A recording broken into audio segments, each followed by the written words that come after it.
Bueno, eh, ahora volvemos con justamente el caso. ¿Alguien quiere mencionar cuáles son los hechos del caso? ¿Qué es lo que sucedía? ¿Qué era el principal problema que enfrentaba la resolución del juez o jueza? Que la Corte había entendido en el año 2013 que la Convención de Belém do Pará prohibía las prebellos en casos de violencia de género. Y se entendía que eso era algo que contradecía las normas de orden interno del Código Procesal Penal. Pero para la Corte, o sea, ¿eso era un problema o no? Sí, Que contradijera. ¿Por qué? y porque estaba esto de que priman sí, las normas de orden interno o las de derecho internacional, y había un partido conservador que había dicho que esto no se puede hacer porque un Estado en serio no hace esas cosas. Morela. Y sí, Pero a ver, el caso Góngora, digamos, que es el que mencionamos ahí, ¿cuál era cuál era el conflicto? yo entendí que era ese. Digamos, entonces, está la Convención Belém do Pará, Mm. que no está muy claro, pero parecería, según la Corte al menos, impedir soluciones judiciales que no sean exactamente una condena, ¿no? ¿Estamos? ¿Eso entendiste? Sí, Pueden o hablar sea, los demás. sí. Y al mismo tiempo, ¿qué es lo que dice el código? El código prevé esto de las probation, la suspensión de juicio a prueba. Sí, el artículo Sí, 77 bis da la posibilidad de probation en caso de que la pena no supere los 3 años. Ok. Y entonces, la Corte Suprema, ¿qué es lo que dice? Le da el favor al Tratado Internacional de la Convención de Belém do Pará para, entre comillas, prevenir las resoluciones machistas en el Poder Judicial y deja ay, no me sale la palabra, sin vigor, no sé cómo se dice, el artículo 76 bis Ok, de las garantías. ok. ¿Y después qué sucede? Está este fallo y ¿qué sucede después? Y aparecen oposiciones porque dicen que la Ah, ¿cómo convención, que? No, primero no aparecen oposiciones, primero aparecen apoyos. bueno, sí, ¿Qué es lo que sucede? Parece que hay un movimiento de mujeres, el mismo que está llevando adelante muchísimas reivindicaciones en la actualidad, y la Convención de Belén do Pará ya está, Argentina la ratificó, Argentina es parte, pero lo que hace este movimiento es incorporarla a lo que vamos a ver, que es el bloque federal de constitucionalidad. Es decir, le da una jerarquía constitucional a la convención, ¿no? Eso es lo que sucede en el caso. ¿Estamos de acuerdo? Porque no sería lo mismo que no tenga jerarquía que sí tenga jerarquía. ¿Y después qué sucede? tengo una consulta, una ¿Sí? pregunta. ¿Se le dan jerarquía a los tratados en específico? Yo pensé que ya al ser una convención internacional ya entraba en la jerarquía de tratados internacionales, pero No no. entra en el bloque federal. No, no, no. Ah, ok, bueno. Justamente el proceso que vamos a ver en el 5 y 22 es una forma de, si quieren, una forma de La poder celebración del tratado. constituyente, perdón, es una forma de poder constituyente derivado que lo que hace es sumar normas, sumar artículos a la Constitución. Lo que hace es integrar el, el tratado a lo que se llama el bloque federal de constitucionalidad. Ahora vamos a ver qué es. Pero requiere de un proceso que está establecido en el 75, que vamos a ver cómo funciona. Pero ahora vamos a entrar en el punto. Pero entonces, ¿qué es lo que sucede? El movimiento de mujeres logra esa victoria legislativa y ¿qué sucede? en el caso. Y después aparecen oposiciones, por un lado el conservadurismo y por el otro sector del feminismo antipunitivista, que dice que Sí. reconocer esto es reproducir el sistema penal machista y ¿Y los nada, conservadores qué dicen? los conservadores dicen que el Estado no puede hacer eso porque estamos haciendo excepciones para todo, digamos, o para casos que no dan, y que, Ujú. las garantías son para todos por igual, que no puede venir Sí, no se alguien de puede afuera a decir, modificar, no, no hagas eso. no se puede modificar el proceso judicial para casos en específicos y que en este Claro. caso se está haciendo eso. Entonces parece que el movimiento conservador logra la presidencia, gana las elecciones, y este tema está en el centro de la agenda. Se debate si esto tiene que entrar o no, si tiene que imposibilitarse las probations o no. Es una cuestión también de debate sobre soberanía popular, una cuestión de qué grado de autonomía tiene un país respecto de los organismos internacionales, y gana esta posición, parece, de revertir Góngora, ¿no? Es decir, de posibilitar que se aplique las probations a casos de violencia de género. ¿Y qué es lo que le dice el presidente al Procurador General de la Nación?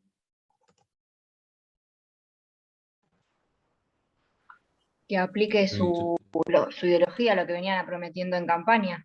Claro, el criterio, ¿no? Vamos a Una aplicar consulta, probations a todos los delitos. una consulta. ¿Eso se puede hacer aunque vos ya estés atado o siguiendo las reglas de esta convención? O sea, podés ¿Fácticamente o mandar, normativamente hablando, me estás preguntando? si pasara en serio, o sea, ¿podría el Poder Ejecutivo mandar a hablar al procurador para decirle, tenés que hacer esto cuando ya estamos comprometidos con una convención? Bueno, vamos a ver, esto es problemático, porque parece que la convención no dice explícitamente no se pueden hacer probations. Eso así explícito no está. Yo les Claro, pasé el ahí. asesor, lo que plantea el asesor presidencial es que justamente es una interpretación que hace la Corte Suprema, con lo cual no es una obligación y empieza a aplicarse otra interpretación de la Claro. norma en los fallos subsiguientes. Pero el punto central es que cada gobierno y cada nación tiene un derecho, una potestad de definir su política criminal, ¿no? Eso parece, si estuvimos hablando de dos clases de democracia, ¿no? Estuvimos hablando del autogobierno colectivo, de la deliberación. En principio es problemático que una supuesta interpretación de una norma internacional imposibilite algo tan básico como la consecución de una política criminal decidida democráticamente. Así que ese es quizás el principal problema del caso. Entonces, efectivamente, el presidente decide seguir su política criminal, discutida en elecciones, y llega de vuelta el caso a la Corte, ¿no? Y ustedes son los que tienen que fallar o asesorar a su juez o jueza sobre esta problemática. Entonces, el primer punto que tienen que analizar es... Pero antes la Corte Interamericana estableció en un fallo, en un caso en Chile, Sí, que sí debe interpretarse de la manera que se hizo en el caso Góngora. exactamente. Entonces, ahí tienen los hechos del caso. Entonces, ustedes primero tienen que, para analizar todo esto, primero tienen que más o menos explicar cuál es la pirámide jurídica, el orden de prelación de las fuentes de nuestra Constitución. Es decir, ¿qué norma va a gobernar este caso? ¿Cuál va a ser la norma suprema? Ustedes ahí en el texto que pudieron ver, ¿cómo se compone la pirámide jurídica después del 94? Profe, ¿Sí? Ignacio, está, ah, Santiago. está la Constitución Nacional y los tratados internacionales con jerarquía que se agregaron en la reforma y los que posteriormente se agregaron por el Congreso. Por debajo están los tratados sin jerarquía constitucional. Después están los decretos, las leyes nacionales, bueno, ordenamientos provinciales, municipales y así. Ese es el Sí. bloque de constitucionalidad. ¿Y de dónde sacás eso? ¿Dónde está establecido? Bueno, en el 75, inciso 22. O sea, primeramente, el primer peldaño lo establece la Constitución, o sea, en sus artículos donde, bueno, da jerarquía constitucional a los tratados internacionales, y después, primeramente, cuando establece que ella misma es la ley suprema de la nación, y Claro. después lo otro, Pero ¿viste que dice? El 31 dice, está la Constitución, las leyes federales y los tratados, ¿no? Eso sí. es un problema de interpretación jurídica, porque no sabemos si nos está dando una prelación, no sabemos si está hablando de una igualdad normativa, ¿no? Bueno, O sea, claro. si ustedes leen el artículo 31, primero tiene la Constitución, ¿no? Entonces ven y dice que la norma suprema es la Constitución, los tratados internacionales y las leyes federales. Y que eso está por encima, por ejemplo, de las leyes provinciales, ¿no? Es un tema importante para federalismo, que vamos a verlo en las próximas clases. Pero bueno, entonces sabemos que... El 27.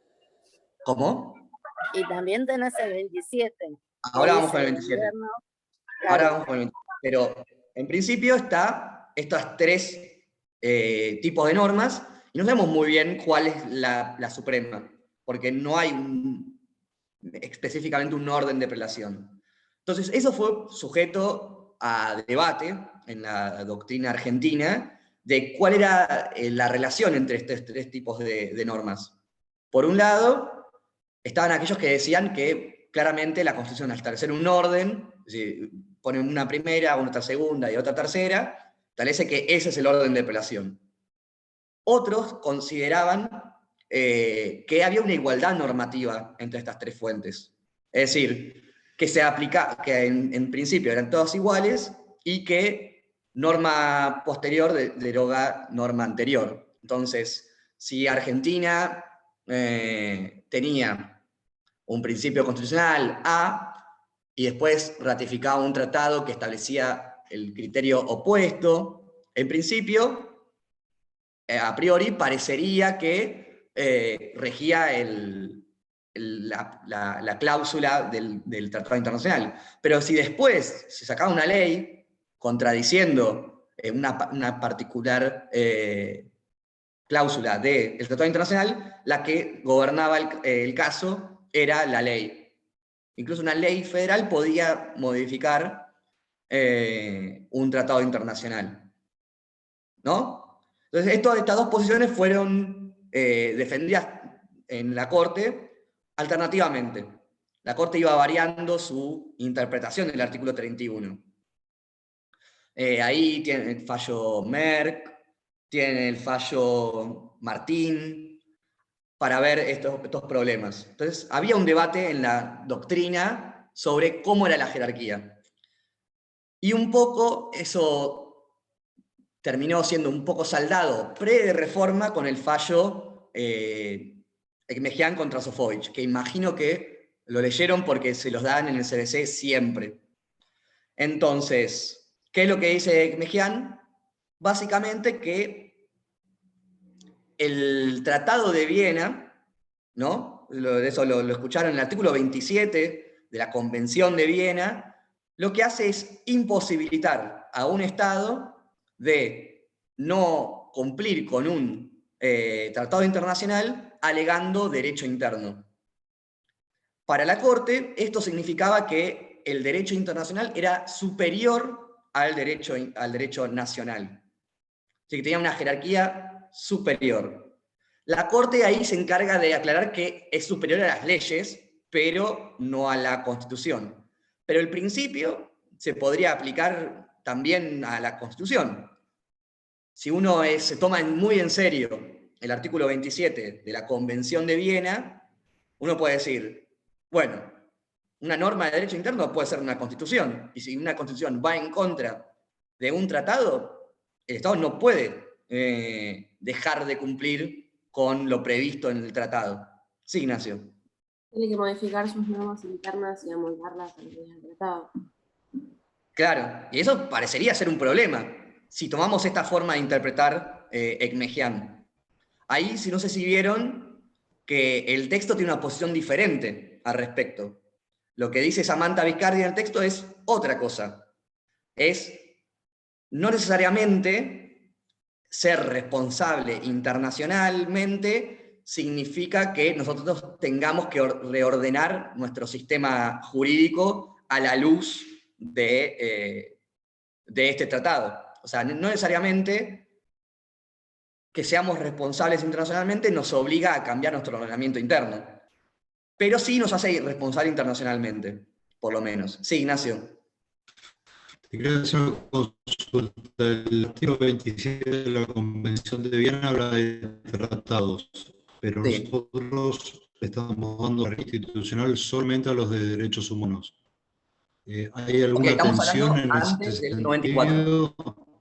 Ignacio, estamos hablando de antes del Normativa 94. interna. El 75, inciso 22, no estaba antes del 94. Se incorporó con la reforma. Fue Sí, estaba parte de... pensando acá en adelante. Pero sí, dale. ¿Cómo? No, estaba pensando acá en adelante, disculpa. No, claro, claro. Pero en principio vamos a ver que esto se da una respuesta con la reforma del 94. Pero en principio, esto no estaba, el artículo 75, inciso 22, y la Constitución en ningún momento hablaba de los derechos humanos o no derechos humanos. Lo que sí hablaba era de los tratados internacionales. Los tratados de derechos humanos son tratados internacionales. Entonces, Ekmejian parece dar una respuesta que también es una respuesta problemática. Porque si no nos vamos muy en serio con Ekmejian, no, tenemos mucho derecho y poco democracia, parece, ¿no? Porque si toda norma internacional tiene más jerarquía, incluso que las leyes que son fruto del autogobierno colectivo o incluso de la Constitución, ahí me parece que empieza a haber un problema de qué grado de autonomía como nación tenemos, qué grado de soberanía popular tenemos.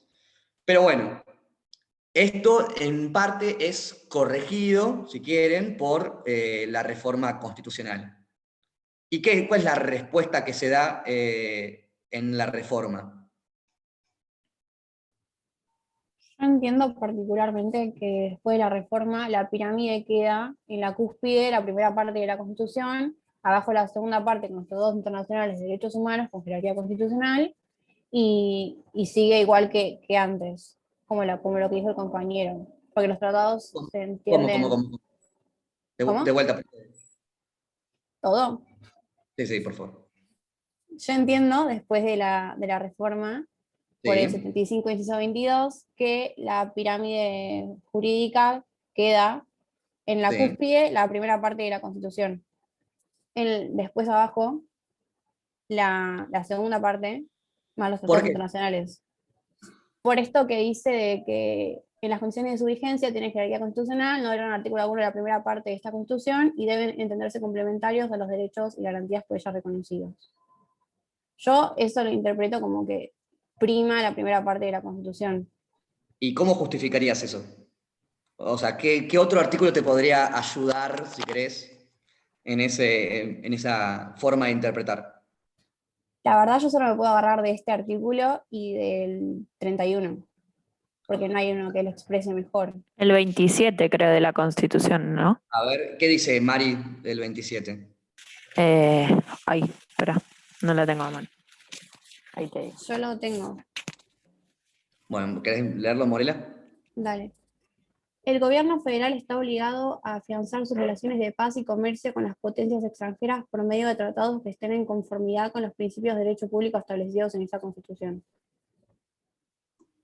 Ahí aparece la cuestión de los principios de derecho público, como un límite, si quieren, a la aplicación del derecho internacional. Que va a ser un argumento muy utilizado justamente en el caso Fontevecchia. Pero, ¿quién no coincide con Morela sobre su forma de interpretar la jerarquía? ¿Alguien de una respuesta diferente? Yo no coincido porque creo que el bloque federal de constitucionalidad está compuesto tanto por la Constitución como por los tratados de derechos humanos del artículo que integran el artículo 75, inciso 22. Nada, también está dispuesto en eso en el artículo 31 de la Constitución, y así queda dispuesto después de la reforma del 94. Más allá de que eso después, digamos, tenga todo su debate alrededor, pero en realidad lo dispuesto es eso. Digamos, la jerarquía constitucional en la pirámide, el bloque federal lo constituye tanto los tratados del 75 y 122 como la Constitución. Ok, entonces, ¿Sabes, sí. Patricio, qué le hubiese faltado al 31, inciso No. 75? La coma. Por una coma es el problema, porque no tiene coma. Entonces Bueno. queda todo tal cual. No tenemos la tarea de interpretar eso.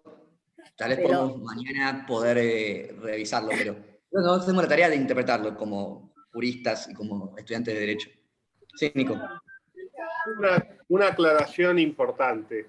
Se acuñó el término de bloque federal de constitucionalidad para hablar de esto de la Constitución más los tratados internacionales.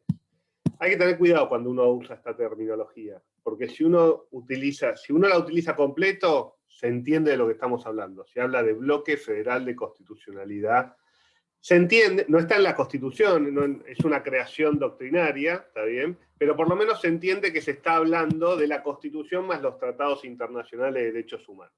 Ahora, si uno habla de bloque federal, no se entiende de lo que están hablando, porque todo lo que está en el artículo 31 es derecho federal.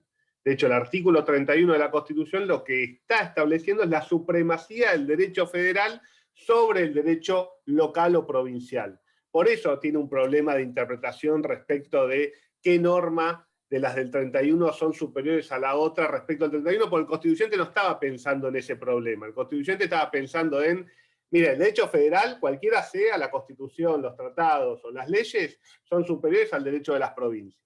Eso es lo que dice el 31. Por eso no resuelve el problema de qué va primero, si tratado o ley, y se daba toda la problemática interpretativa que explicó muy bien Patricio respecto de si primaba la ley, si primaba el tratado, si eran del mismo nivel. Eso lo resuelve, como bien dijo Ignacio y Patricio, el 75, inciso 22. Pero a lo que voy es, si hablan de, no se confundan, porque derecho federal es la Constitución, los tratados internacionales de derechos humanos, cualquier tipo de tratado, todas las leyes federales, todos los decretos federales y toda la normativa federal que emite la Corte, el Congreso, todos los organismos administrativos del Estado Nacional, con lo cual no hablen de bloque federal si se van a referir a tratados internacionales y Constitución, porque es todo derecho federal, ¿está bien?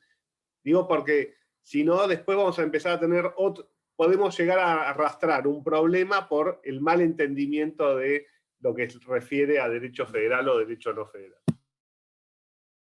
Bueno, entonces, sí, repasando, una cosa que había dicho la compañera, ahora no me acuerdo cuál era, sobre si la primera parte era superior a la segunda. Yo creo que eso es también una, no sé si es un problema, pero es una forma de interpretar el derecho constitucional que es un poco asociado a las cláusulas pétreas, a esta forma de darle preeminencia al pasado sobre el futuro o sobre el presente, que dicen algo así como que la primera parte es inmodificable, que tiene una jerarquía superior a las reformas posteriores, y eso para mí no, o sea, yo no creo que surja de ningún lado de la Constitución, pero lo que está diciendo ahí la Corte, el constituyente, es que la primera parte es la que tiene los derechos, ¿no? Históricamente.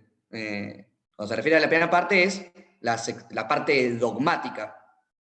Y como lo que estamos haciendo es sumar tratados de derechos humanos, lo que está diciendo no es tanto de que la primera parte tenga una jerarquía superior a la segunda, sino lo que dice es, ahora la vamos a ver, pero lo que hace es darle una manda interpretativa a los operadores jurídicos, para que entiendan que los derechos establecidos en la Constitución no son incompatibles o contrarios a los tratados de derechos humanos, sino lo que hace es, entonces no hace esto de hacer una jerarquía, sino una pauta interpretativa sobre cómo tienen que hacer una lectura complementaria de todos los derechos que hay previstos en nuestro bloque federal de constitucionalidad. Entonces, repasando, lo que establece No el entendí. Vamos de vuelta. No entendí. Creo que era Lorena. Morela, no era Morela, Eh, le pido perdón, dijo bueno, algo así como... Lorena, decime una cosa. Decime una cosa, no necesariamente los que están en el artículo 31, digamos, del inciso, no están, digamos, ahí colocados porque tienen jerarquía constitucional, o tenemos que sumar a todos los demás. Es decir, están colocados ahí porque digamos, se les dio jerarquía constitucional. O tenemos que sumar a todos el resto que no tienen jerarquía constitucional. ¿Entendés la pregunta? No, pero te explico nuevamente. Sí. Lo que dijo la compañera anteriormente era que el orden de prelación de la Constitución establecía que primero estaba la primera parte de la Constitución y que después venía el resto de la Constitución. Yo lo que le quiero corregir ahí es que eso es un error frecuente dentro de la doctrina, pero que no hay nada en la Constitución que abone a esa solución. Sino lo que quisieron decir en el 75, inciso 22, es que los tratados de derechos humanos no tienen que considerarse incompatibles con los derechos establecidos en la parte dogmática. Entonces, repasando, lo que quiero decir es que la jerarquía establece un bloque federal de constitucionalidad integrado por la Constitución, toda la Constitución, en principio, todos los tratados enumerados en el 75, inciso 22, y los que se jerarquicen posteriormente a través del procedimiento establecido en el 75, inciso 22.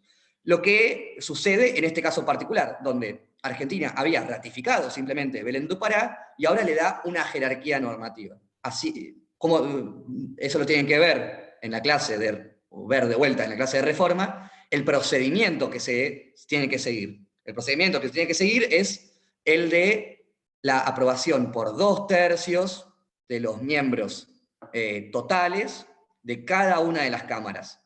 Sí, Santiago. Perdón, ¿eso no se llama acto complejo federal en nuestro ordenamiento? El hecho de darle jerarquía constitucional con la intervención de los dos poderes, las mayorías especiales. Sí. Entonces, esto parecería darnos una primera solución, la Constitución, ahora, que antes no nos daba. O sea, ahora le da igualdad a los tratados de derechos humanos, que tienen jerarquía, y a la Constitución. Y eso fue un poco la pauta que fue siguiendo la Corte, quizás hasta Fontevecchia. En Fontevecchia se empieza a complejizar. No está tan claro en Fontevecchia, pero se puede desprender que ahí la Corte empieza a restringir un poco el valor del derecho internacional, en igual posición que la Constitución. Porque si uno lee de cierta manera Fontevecchia, sobre todo de Rosenkrantz ahí parece decir que agarra el artículo 27 y dice, bueno, es Constitución y tratados, pero tratados siempre que no violen los principios de derecho público de la Constitución. Entonces, ahí ya empieza a haber un cambio que abona a una cierta supremacía muy mínima, un cambio muy sutil, pero que empieza a poner en manos de la Corte, que es el que interpreta y el que designa cuáles son esos derechos, esos principios del derecho público, y empieza a decir, bueno, si un tratado quizás viola un principio de derecho público, ahí no hay igualdad normativa, sino que impera la Constitución. Pero bueno, esto es un desarrollo que no está saldado y que quizás Fontevecchia quizás un primer puntapié para un cambio de doctrina más fuerte. Pero en principio existen estas dos posiciones. La posición de la igualdad, que es la mayoritaria en la historia de la Corte desde la democracia y desde la reforma constitucional, y Fontevecchia que empieza a pinchar un poquito para argumentar cierta superioridad del derecho interno sobre el internacional. Entonces, en principio, más o menos sabemos cómo está compuesta la supremacía constitucional. Entonces, ¿cuáles son las pautas interpretativas que da la Corte, que da la Constitución en el artículo 75 sobre cómo leer estos tratados de derechos humanos? Es la segunda y tercera pregunta. Sistema armónico. Informal y operativa. ¿Con las condiciones de su vigencia? ¿Qué significa esto de las condiciones de su vigencia? Existen dos doctrinas en base a eso. ¿Cómo? ¿No existen dos doctrinas en base a las condiciones de vigencia? A ver. Una que se entiende el tratado bajo las reservas que se hacen, y Sí. otra que se entiende que por condiciones de su vigencia es seguir la jurisprudencia al pie de la letra que establece el órgano competente. Por ejemplo, vendría a ser el caso. ¿Quién más quiere aportar algo?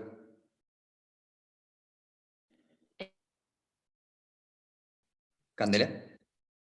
Sí, que además de las reservas están las convenciones interpretativas, y bueno, lo que mencionó el compañero de tratar, o sea, el Tratado Internacional se aplica en Argentina como se aplicaría en el ámbito internacional. ¿Ustedes qué pusieron en el caso? ¿Cómo jugaban estas pautas interpretativas en el caso? Porque al final de cuentas es lo que tenemos que pensar. Yo le di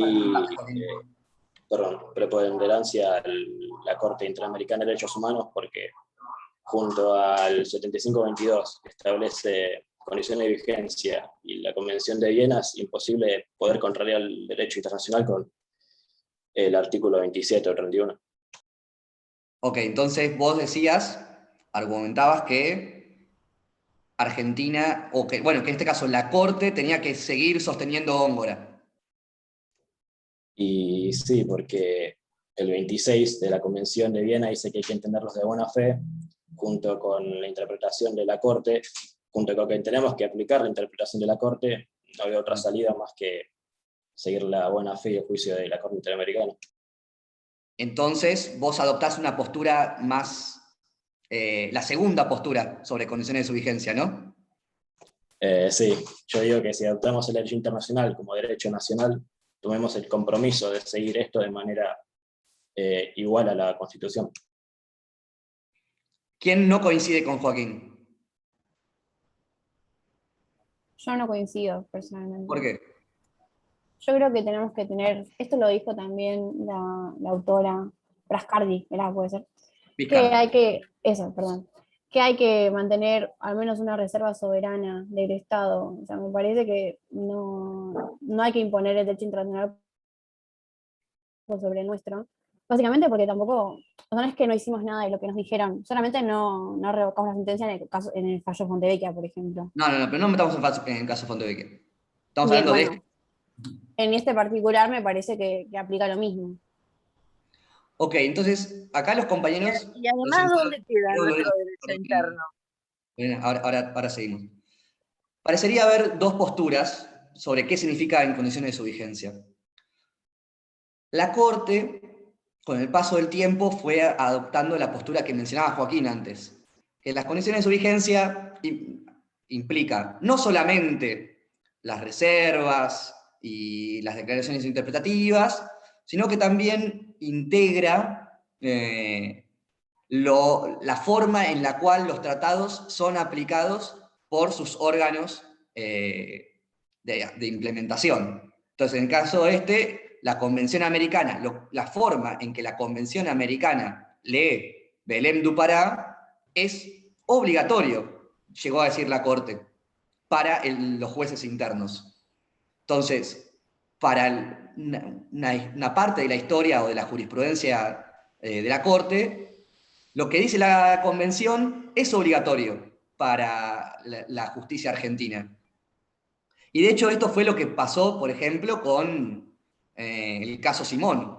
Ustedes saben que Argentina había implementado las leyes de olvido y de la amnistía a los delitos de lesa humanidad que se dieron en la dictadura del 76, y a través de un cambio, de una jurisprudencia de la Corte Interamericana que interpretaba que la Convención Americana no permitía las amnistías a los represores, es que la Corte dice, bueno, vamos a declarar la inconstitucionalidad de la amnistía dada por Menem y vamos a volver a perseguir penalmente, vamos a reabrir los juicios a los represores. Entonces, esta parece ser una parte de la doctrina, que incluso llegó a decir que ni siquiera los jueces de la Corte Interamericana tenían esta potestad, sino que también, por ejemplo, los miembros del comité DESC, los miembros del Comité de los Derechos de la CEDAW, de la mujer, la forma en que ellos interpretan, un grupo de expertos que nadie eligió, que interpretan los contenidos del Tratado Internacional, son obligatorios para los jueces argentinos. Y tienen el deber los jueces argentinos de declarar la inconvencionalidad y la inconstitucionalidad en el caso de que el derecho argentino contradiga lo dispuesto por los miembros del comité DESC. Sí, Ignacio. Patricio, me quedé pensando, en algún momento se habla de la necesidad de una ley para poder interpretar o cambiar la interpretación de un concepto de un tratado internacional como para hacerlo operativo. O no sé si me confundí en cuanto a la convención interpretativa, ¿no? Es una discusión entre el monismo y el dualismo, que lo van a ver en derecho público, en derecho internacional público, en derechos humanos, que un poco fue saldada por el fallo que mexicano contra Sofovich, donde decía que no había que tener leyes que operativicen los tratados de derechos humanos. Los tratados de derechos humanos, al ser ratificados, gozan de... los tratados internacionales en general son operativos en el derecho argentino, no necesitan de una ley que diga, ahora lo incorporamos al derecho interno. Pero esto es un debate que pertenece más al ámbito del derecho internacional público. Pero concentrándonos en esto, entonces vemos que la postura que fue adoptando en Simón, en Espósito, fue ampliando el poder del derecho internacional sobre el derecho nacional. Argentina había decidido amnistiar a los represores y una jurisprudencia de la Corte Interamericana cambió o hizo que nosotros tengamos que cambiar no solo la jurisprudencia, sino la normativa. Entonces, durante los 2000, 2010, en la Corte hubo una expansión del uso del derecho internacional. Un poco como respuesta a esto, aparece Rosati, Rosenkrantz, que dicen, ambos fueron parte de la Convención Constituyente, y dijeron, no, esto es cualquier cosa, lo que están haciendo los jueces es una pavada, es una resignación de nuestra soberanía popular, de nuestro autogobierno. Lo que nosotros quisimos decir, en una típica interpretación, si quieren, originalista, que vamos a ver qué significa esto, pero Rosati, me acuerdo que 2 semanas después de que lo nombran ahí en la corte, va con Pagni y le dice, no, esto que está haciendo la corte es cualquier cosa. Lo que nosotros quisimos decir cuando hablamos de condiciones de su vigencia, es lo que dijo primero Joaquín. Nosotros quisimos decir, básicamente, el tratado más las reservas y declaraciones interpretativas que hizo Argentina al momento de firmar el tratado. Todo el resto, lo del comité, lo de la corte, no. Eso es una resignación de nuestra soberanía. Por lo tanto, empieza a haber una contestación en la jurisprudencia que se manifiesta, obviamente, en Fontevecchia, para reducir, para, si quieren, aumentar el rol del derecho nacional, del derecho interno, frente a ellos consideran una expansión casi abusiva del derecho internacional. Es más, Entonces, se habló de una tercera instancia en ese momento, que no podía haber una tercera instancia. Una cuarta instancia. Una cuarta instancia, perdón. Sí. Entonces, hay un debate interpretativo de qué significa las condiciones de su vigencia. Es un debate importantísimo porque dependiendo qué tipo de interpretación constitucional hacemos de ese concepto, es que podemos darle más preponderancia al derecho internacional a la hora de resolver un caso, o más preponderancia al derecho local, al derecho interno. Pero bueno, no hay dudas, y esto, por ejemplo, se debatió bastante con el tema del aborto, que parecía que se ponía en discusión esto de qué rol tenía el derecho internacional. Generalmente los grupos verdes decían algo así como, primero criticaban, que esto está en fallo FAL, de que la declaración interpretativa que hace la Argentina respecto a la Convención del Derecho del Niño tuviese un valor vinculante. Eso está tratado en FAL, lo vamos a ver cuando veamos autonomía. Y al mismo tiempo, tanto los celestes como los verdes discutían también el rol del derecho internacional. Muchos decían,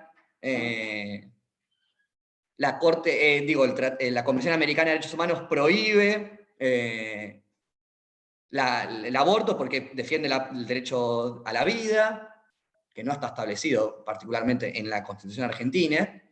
Y hay un tema con eso, ¿no? Que hay unos tratados internacionales que siempre hablan de defender la vida y que la vida comienza desde el momento de la concepción y que ahora nosotros tenemos una norma interna del aborto y que nada que ver en contra de un tratado internacional, pero no se habló mucho de eso. Sí, bueno, yo creo que sí se habló y es parte pero del nosotros debate. hicimos reserva con respecto a eso. No tenemos una reserva, tenemos una declaración interpretativa. Una declaración interpretativa, perdón. Bueno, entonces ahí se discute qué rol o qué fuerza tiene esa declaración interpretativa. Pero también, bueno, les verdes también justificaban su posición diciendo que había ciertos comités que habían dicho que el aborto era tortura y que por lo tanto era incompatible con los derechos humanos. Entonces, el rol del derecho interno y en las condiciones de su vigencia está presente en todos los debates constitucionales que tenemos. Vamos a verlo mejor, obviamente, en la clase de autonomía y en la clase de aborto, pero bueno, es algo que quiero que tengan en cuenta, son estas dos posturas interpretativas. ¿Qué otra cosa dice el 75 inciso 22? Hablamos de condiciones de su vigencia y ahora hablamos de ¿qué otro concepto? Complementariedad. Ok. ¿Qué significa esto de la complementariedad y cómo impacta en la resolución del caso? Yo interpreté, digamos, que debería haber una armonía, que digamos, tanto la Constitución como los tratados internacionales debían, digamos, ya que pertenecen bueno, el 75 y 622, que pertenecen ambos al bloque federal de constitucionalidad, deberían interpretarse de una forma, digamos, complementaria, digamos que, nada, que haya una armonía entre ambos para que no se avasalle ni unos derechos ni otros. Claro, lo que dice ahí la Constitución, dice, no deroga artículo alguno, ¿no? No podemos pensar que un tratado deroga la Constitución, eso sería contrario a la idea de tener una Constitución del autogobierno, pero se tienen que interpretar como armónicos. ¿Y eso para vos cómo impacta en el caso? Este deber que tiene el juez a la hora de compatibilizar estas dos normas en conflicto. Yo en este caso lo interpreté más para el lado de lo que deberían, digamos, yo lo veía como las condiciones en su vigencia según, bueno, la segunda doctrina, digamos, lo que surge también del fallo Giroldi, y también porque, digamos, si Argentina ratifica los tratados de derechos humanos y viene teniendo una política de acuerdo a esto, o sea, creo que, y también, digamos, lo que hace el sistema de derechos humanos es intentar que se preserve, digamos, que se continúe respetando digamos que en un todo se intente respetar los derechos humanos. Ok. Nada, que se Pero fíjate incline una más cosa, por una esto. cosa, Mari. Sí. Ahí lo que hace el No sé presidente... si termina igual de... Lo que hace el presidente no es decir que él no respeta los derechos humanos. Él dice, yo respeto más los derechos humanos. Lo que pasaba en Expósito también era una cuestión... En Expósito dice, la Corte dice algo así como, bueno, estamos obligados, pero ¿no? Estamos respetando justamente las garantías, que es un aspecto importantísimo de nuestro sistema jurídico.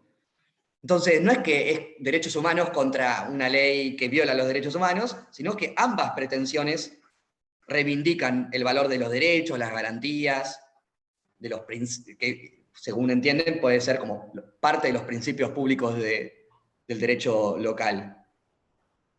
Entonces, ¿vos cómo lees eso? Entonces, ¿alguien no coincide con Mari? ¿Alguien llegó a una resolución contraria?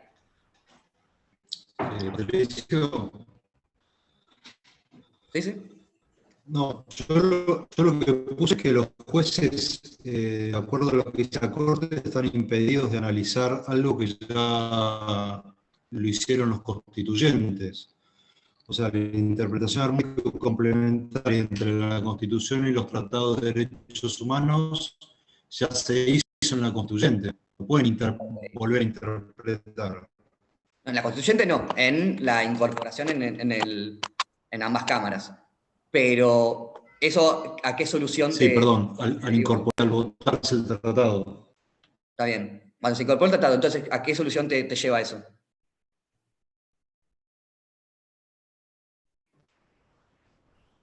¿Se entiende?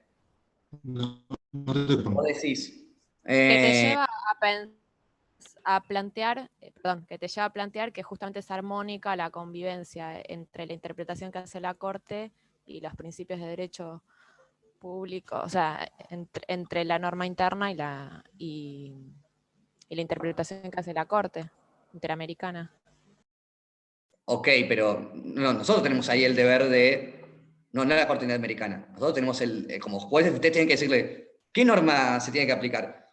Si uno dice, bueno, tiene que ser complementario, uno puede decir, entonces, ¿cómo tenemos que conciliar las garantías con este supuesto, esta obligación que nos impone el tratado? Una visión tal vez complementaria podría decir, bueno, no. Nada acá limita la posibilidad de Argentina de implementar una probation para estos casos de violencia de género. Entonces hacemos una lectura armónica e interpretamos ambas normas y decimos, lo que hace esto entonces al final es impedir ciertas resoluciones que garanticen la impunidad, pero no necesariamente uno podría decir que tener una probation es igual a tener impunidad. Entonces, para darles una visión diferente a la de Mari, Y ambas parecerían ser respetuosas de No, los pero, derechos. perdón, una pregunta. Sí, Perdón, tengo muy mal internet. Pero no pasa nada. al estar el fallo, en este caso, al estar el fallo de la Corte Interamericana como jurisprudencia y al considerarse que tiene, implica una obligatoriedad en la misma interpretación, ¿eso no implicaría que se incorpora al análisis, a la interpretación armónica de las normas? Pero O sea, ¿se fíjate entiende? que, primero, que el fallo no es para Argentina. Y volvamos a la postura que mencionó primero Joaquín. En condiciones de su vigencia significa reservas y declaraciones. ¿Quién dijo que un fallo de Chile es obligatorio para Argentina? Bueno, pero no hay doctrina, no hay jurisprudencia al respecto en el derecho nacional. No, digamos, es verdad que la Corte, pero también la Corte ha cambiado de criterio. Entonces, en principio en la Constitución no hay nada necesariamente que te obligue a la resolución que tal vez presentó Mari. Uno bien podría argumentar lo contrario. Condiciones de su vigencia significa reservas y declaraciones, y después tenemos el mandato de leerlos complementariamente, y complementariamente significa que tenemos que mantener la vigencia de las garantías, principio fundamental de nuestra Constitución, con la cuestión de respetar también el tratado en cuestión. Y una forma de hacer eso es hacer una lectura del tratado como no impidiendo necesariamente las probations, sino simplemente limitando la impunidad que se pueda dar en los casos de violencia. Pero eso no significa necesariamente modificar el derecho interno, ¿no? Simplemente les presento dos formas de resolverlo. Pero tienen que ser coherentes, no pueden decir una parte una cosa y después autocontradecirse. Todo este desgranaje de cada uno de los argumentos es lo que tienen que hacer en los parciales y en los trabajos prácticos. Ir discutiendo las posiciones diferentes, y si bien ustedes tienen que asumir una posición, tienen que dar razones por las cuales su posición es mejor que la contraria. ¿Se entiende estas dos interpretaciones de complementariedad y las dos interpretaciones de condiciones de su vigencia? Parecería haber que hay cierta interpretación de las condiciones de su vigencia que incorpora a todas las decisiones de la Corte Interamericana, incluso de los comités, de todo, y otra interpretación que nos dice, bueno, no, solamente la que sea para Argentina, nosotros tenemos que cumplirla, obviamente, pero no necesariamente tiene que eso modificar nuestro ordenamiento interno. Podemos ser responsables internacionalmente, pero no necesariamente se aplica a modificar nuestros principios de derecho público. Entonces, quizás una posición intermedia es, bueno, si el caso fuese Argentina, tal vez tenemos el deber de modificar nuestro derecho interno. Pero de vuelta, en la doctrina internacionalista y de derecho constitucional no está saldado esta discusión. Patricia, te hago una consulta. Obvio. Yo puse como sugerencia efectuar una opinión consultiva a la Corte Interamericana sobre la aprobación de la probation en instancias inferiores, tomando lo que pasó con Chile, ¿no? O sea, es una opinión consultiva para ver qué opinan ellos. Está bien. ¿Eso es válido? No, está bien, es una forma de salirte del problema. Ahí te estamos pidiendo de que argumentes en base a algunas de las posiciones que están en los textos y están en la doctrina.